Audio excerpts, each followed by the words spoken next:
semua, gimana nih kabarnya? Semoga kalian sehat dan bahagia dimanapun kalian berada ya. Saya Regita dan di kesempatan kali ini saya ingin berbagi sedikit insight tentang cara kita berinteraksi di dunia digital. Khususnya soal garis batas antara flexing versus syukur. Pernah nggak kalian lagi scrolling terus ngerasa insecure karena lihat postingan orang lain? Seringkali itu terjadi karena kita bingung bedain mana yang murni syukur dan mana yang sebenarnya flexing. Yuk kita bedah biar kita lebih mindful dalam bermedia sosial. Secara definisi, flexing itu tujuannya adalah pamer atau mencari validasi biar dianggap lebih dari orang lain. Sedangkan syukur adalah bentuk apresiasi atas nikmat yang kita terima. Kunci utamanya ada di satu hal, niat. Rasulullah SAW pernah bersabda, "Innamal amalu biniyat," sesungguhnya setiap perbuatan itu tergantung pada niatnya. Hadis riwayat Bukhari dan Muslim.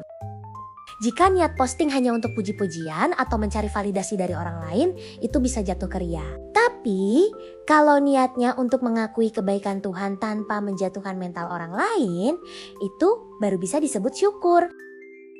Di Al-Quran, kita emang dianjurkan buat ceritain nikmat Allah. Sebagaimana dalam Quran surah Ad-Duha ayat 11. Dan terhadap nikmat Tuhanmu, maka hendaklah kamu siarkan. Tapi, menyiarkan nikmat itu beda sama pamer. Konten flexing biasanya fokus banget ke nominal, logo brand, atau hal-hal yang sifatnya materialistik. Sedangkan konten syukur lebih fokus ke makna dan proses. Narasi yang dipakai lebih rendah hati dan bikin orang yang lihat ngerasa terinspirasi, bukan malah minder.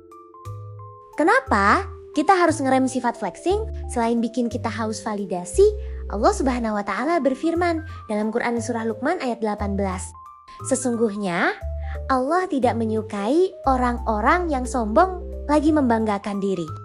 Secara psikologis, flexing berlebihan itu cuma nutupin rasa insecure di dunia nyata. Plus, risiko kena penyakit ain dari tatapan orang yang dengki itu nyata banget di dunia digital. Terus gimana caranya biar postingan kita jadi ladang pahala? Yang pertama, bagikan prosesnya. Ceritain perjuangannya, bukan cuma hasilnya. Terus jangan lupa berbagi. Syukur terbaik bukan lewat caption, tapi lewat aksi nyata, yaitu sedekah. Yang terakhir, ingat janji Allah. Di Quran surah Ibrahim ayat 7 disebutkan, "Lain syakartum lazidannakum." Kalau kita beneran bersyukur, nikmatnya bakal ditambah, bukan malah bikin hati jadi cemas. Kesimpulannya, media sosial itu ladang amal kalau kita pakai dengan bijak. Yuk, lebih bijaksana lagi dalam memposting supaya feed kita jadi tempat yang positif, bukan ajang adu gengsi.